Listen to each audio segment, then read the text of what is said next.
Jail में मुजरिम औरतों को देसी घी क्यों दिया जाता था? राज जानकर आपके भी रोंगटे खड़े हो जाएंगे। मेरा नाम कविता है। मुंबई जेल की एक महिला जेलर हूँ। आखिर वहाँ रोज रात को मुजरिम औरतों को अंधेरे कमरे में घी क्यों दिया जाता है? इस राज को जानकर आपके भी रोंगटे खड़े हो जाएंगे। मैंने भी उस औरत को अपने लिए जासूसी करने को कहा था, जिस लेडीज कांस्टेबल को एक हफ्ते के लिए मैंने सस्पेंड किया था। मेरे इस अंदाज से वह मेरी वफादार हो गई थी और मेरे कहने पर मुझे खबरें देती रहती थी कि जेल के अंदर क्या हो रहा है। इसलिए एक दिन मैंने सारे घी के डब्बे खुलवाए और अच्छे से डिब्बे की तलाशी ली। उन डिब्बों में देसी घी ही था।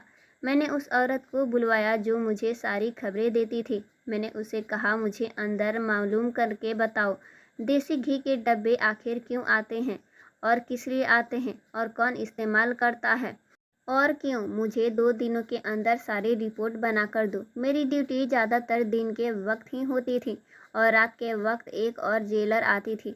दिन के वक्त तो किसी की हिम्मत भी नहीं होती थी कि मेरे होते हुए कुछ ऐसा वैसा हो जाए, मगर रात के वक्त यहाँ क्या होता है इसकी मैं गारंटी नहीं दे सकती थी।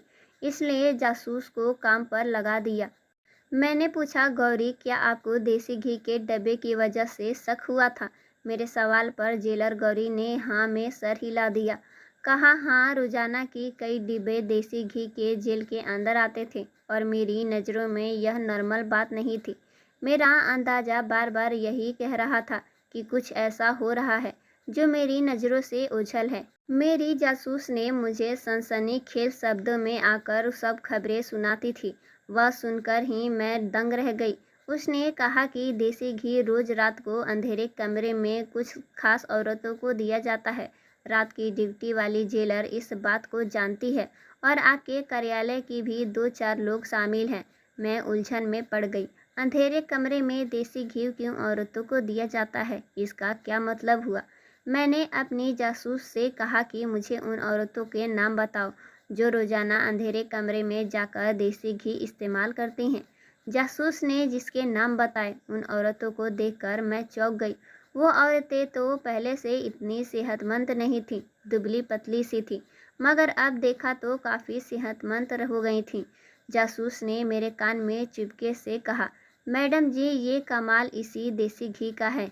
यह इतनी सीधी बात नहीं थी कि मैं इसे नज़रअंदाज कर देती। मुझे एहसास हुआ कि इस मामले की ये तह तक जाना चाहिए। मैंने कुछ दिनों के लिए अपनी ड्यूटी रात की शिफ्ट में करवाने का फैसला कर लिया। मैंने देखा कि मेरी रात की शिफ्ट की खबर बहुत सारे लोगों के दिलों पर बिजली बनकर टूटी थी। मैंने दिन के समय घर में अपनी नींद पूरी कर ली ताकि वहाँ रात को जग सकूं। रात के 9 बजे ही मैंने देखा लेडीज कांस्टेबल चोरी चोरी कहीं जा रही थी। मैंने सोचा कि इसके पीछे जाकर देखती हूँ और मैं धीरे धीरे उसका पीछा करने लगी कि वह कहाँ जाती है। मैंने जो देखा उसे मुझे चौकन्ना कर दिया, क्योंकि एक अंधेरे कमरे में वह कैदी मुजरिम औरतों को देसी घी दे रही थी। पहले चौंका देने वाली बात तो यह थी कि रात के इस वक्त देसी घी खाने की क्या ज़रूरत थी, और दूसरी बात ये कि जेल की आखिरी वाले अंधेरे कमरे में जाने की क्या तमन्ना थी। मैंने 2-3 दिन यही रूटीन देखा, लेकिन इसके अलावा कोई और बात मेरी नज़र में नहीं आई। मैं कुछ भी पूछकर उनको शक करने का मौका नहीं दे सकती थी, इसलिए मैं चुपचाप सब कुछ देख रही थी कि कभी तो मौका आएगा कि कोई और सबूत मिलेगा। और सबूत आखिर एक दिन मिल ही गया। उन दिन रात के 11 बज रहे थे। मैंने अपना सर मेज पर टिकाया और जानबूझकर आंखें बंद कर ली ताकि कोई देखे तो यही समझे कि मैं सो चुकी हूँ। थोड़ी ही देर गुजरी थी कि मेरे ऑफिस में कोई आया। उसके आहट से मैंने पहचान लिया कि लेडीज कांस्टेबल है। वह मुझे सोता देखकर बाहर चली गई। वह किसी से कहने लगी, लगता है जो नींद की दवा मैडम को दी है उसने अपना असर दिखाया है। मैडम सो रही हैं, बस कुछ ही घंटे बाकी हैं, इसलिए इन औरतों को जाकर कहो जल्दी जल्दी अपना काम करें। कुछ ही देर में वह दोनों वहाँ से चली गई। मैंने हैरत से सोचा कि आखिरकार यह सब क्या हो रहा है जेल में, जिसकी मुझे खबर न भी नहीं थी और मेरी नाक के नीचे सब कुछ हो रहा था।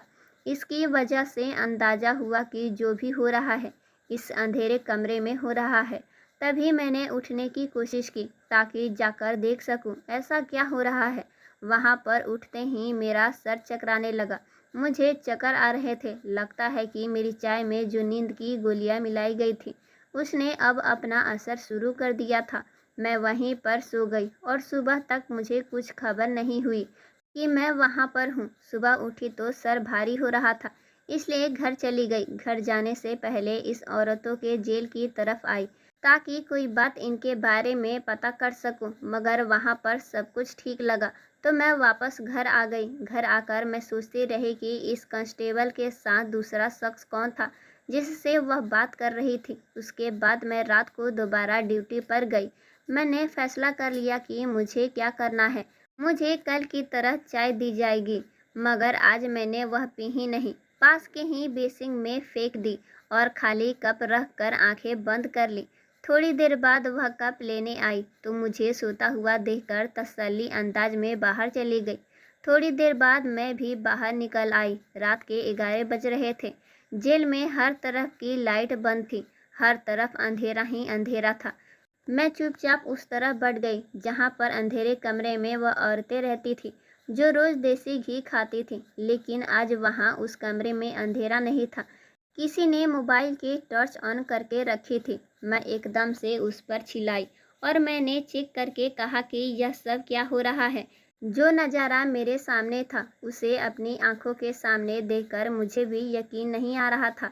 मेरा स्टाफ इतनी घिनौनी साजिश में शामिल है।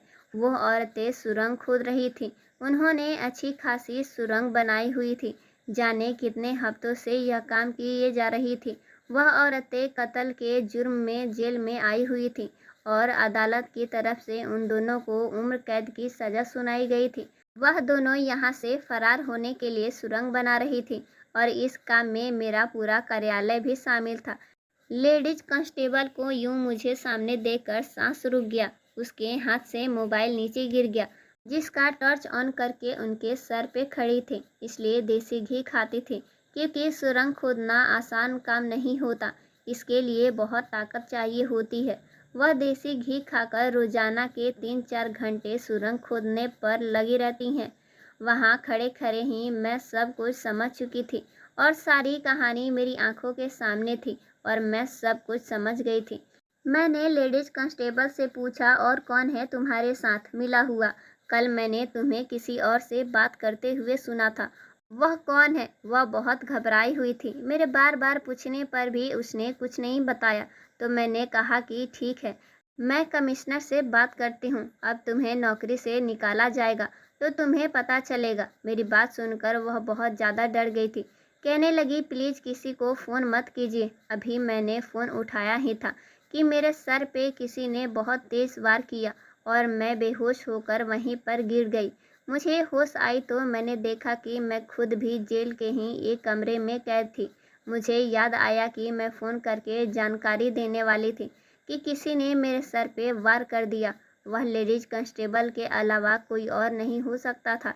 इसी ने अपना राज खुलने की वजह से मेरे सर पे वार किया होगा। मैं होश में आई तो देखा कि वह अकेली नहीं थी। जो साथी उसका साथ देने की कोशिश कर रही थी वह साथी उस वक्त उसके साथ मौजूद थी, लेकिन उसकी साथी को देखकर मेरे सर पे कयामत टूट पड़ी। मुझे यकीन नहीं आया कि वह नाइट शिफ्ट वाली जेलर थी। मुझे तो लगा था जैसे वह एक लापरवाह लड़की है, मगर वह इतनी घटिया निकलेगी। कानूनी वर्दी पहनकर गैर कानूनी कामों को अंजाम देगी। फिर इन दोनों औरतों ने मिलकर मुझे कैद कर लिया था। दोनों मिली हुई थीं। इन दोनों की मदद से वह कैदी औरतें सुरंग खोद रही थीं और इस मदद के बदले वह कांस्टेबल को बहुत सारे पैसे दिए गए थे। पैसे की लालच में आकर उसने गैर कानूनी कामों को अंजाम दिया जाता था। बाद में मुझे मालूम हुआ कि मामला इससे भी ज़्यादा गंभीर हो चुका है। देसी घी चोरी चोरी अंदर ही अंदर भेजा जाता था। यह कोई मामूली देसी घी नहीं था। यह सारा काम रात के वक्त इस जेलर के मौजूदगी में निहायती चोरी छुप के होता था। इस जेलर ने यह सारी बात मुझे खुद अपने मुंह से बताया। उसने अपने सारे जो मेरे सामने कबूल किए, लेकिन वह नहीं जानती थी कि उसने मुझे मेरे ही दफ्तर में कैद किया है। वहाँ तो मैंने पहले से ही एक कैमरा लगा कर रखा हुआ था जो सारी बातें रिकॉर्ड कर रहा था। मुझे जब भी जिसका जुर्म कबूल करवाना होता था तो मैं उसको इसी ही कमरे में ले जाती थी और उसका बयान इसी कमरे में रिकॉर्ड हो जाता था, जो बाहर में एक सबूत के तौर पे काम आता। उसने मेरी तरफ से कोर्ट को ऑफिशियल तौर पे छुट्टी का खत पोस्ट कर दिया ताकि मेरा गेम ओवर कर सके और किसी को पता भी ना चले। उसके बाद उसने मेरी पहचान के अनुसार एक रिपोर्ट बनाकर कोर्ट को भेज दी, जिसमें मुझ पर आरोप लगाए थे। इसका इरादा मुझे रास्ते से हटाने का था। आज शाम जैसे ही वह मेरे लिए खाना लेकर कमरे में आई तो मैं उस पर काबू पाकर वहां से फरार हो गई और तब से वह मेरे पीछे लगी है। यह थी मेरी सारी कहानी, जिसको सुनने के लिए तुम इतनी बेचैन थी। मैंने सारी कहानी सुनकर भी गौरी से पूछा, लेकिन अब आप अपनी बेगुनाही कैसे साबित करेंगी? जेलर गौरी कहने लगी, मुझे किसी तरह वह खुफिया कैमरा कब्जे में करना है जिसमें सारी बातचीत रिकॉर्ड है, मगर यही मैं सोच में रही हूँ कि अब मेरा वहाँ जाना तो खतरे से खाली नहीं है। जब तक मैं अपना बेगुनाही साबित नहीं कर लेती तब तक मैं कहीं नहीं जा सकती। किसी भी तरह से मुझे उस कैमरे को हासिल करना होगा। मैंने कहा कि मैं आपकी मदद कर सकती हूँ। गौरी मुझे हैरान होकर देखने लगी। मैंने जेलर के लिए अप्लाई किया हुआ है। मेरा ख्याल है आपको नौकरी से भी निकाल दिया जा गया है। तभी तो दूसरी जेलर के लिए अखबार में विज्ञापन दिया गया था। मैंने अप्लाई कर रखा है और अब टेस्ट देने बाकी हैं। अगर मेरा सिलेक्शन हो गया तो आपकी बेगुनाही मैं खुद साबित कर दूंगी। मैंने जेलर गौरी से कहा कि मेरे सब घर वाले ऋषि के शादी में गए हुए हैं।